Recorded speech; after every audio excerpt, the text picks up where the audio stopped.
Okay. Well,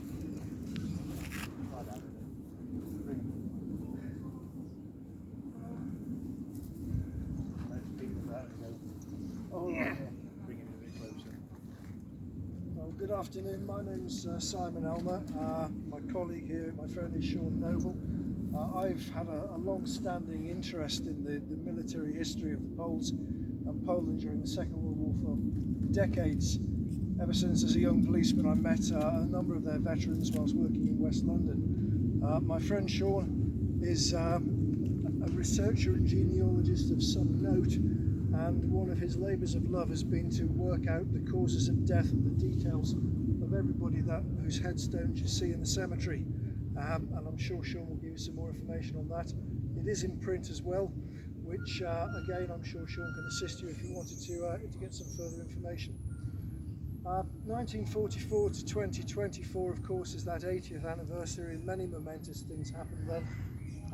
At the moment, the national focus seems to have been on D-Day, but of course we shouldn't forget other things, particularly in the Polish theatre of operations. Of course, we had Monte Cassino in May. Yes, there was D-Day. You had the battles for Normandy, in which the 1st Polish Armoured Division was involved. You had the Warsaw Uprising, and you had the Operation Market Garden, the battle for Arnhem, where the Poles dropped predominantly at Arnhem Drill on the south bank of the river. On the British side also, of course, you had the battle for Kohima in the Far East, which again was a decisive and turning point in the war in the Far East. In a moment I'm going to hand over to Shaun.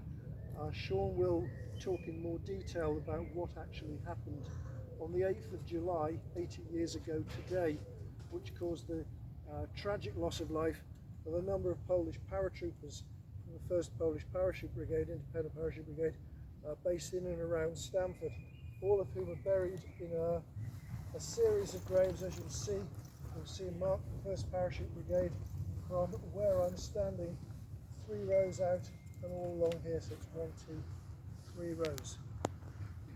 What we'll do after that, I'll do the traditional short reading by Lawrence Binion. What I'd then like to do is to read out the graves of the soldiers who lie here, after which we'll observe a minute's silence, after which the Kohima epitaph, which I'm sure many of you know already. After that, if anybody has flowers, crosses, etc., which they'd like to come and place on any of the brigade, the parachuters' graves, they're very welcome to do so, and that will conclude our event for today.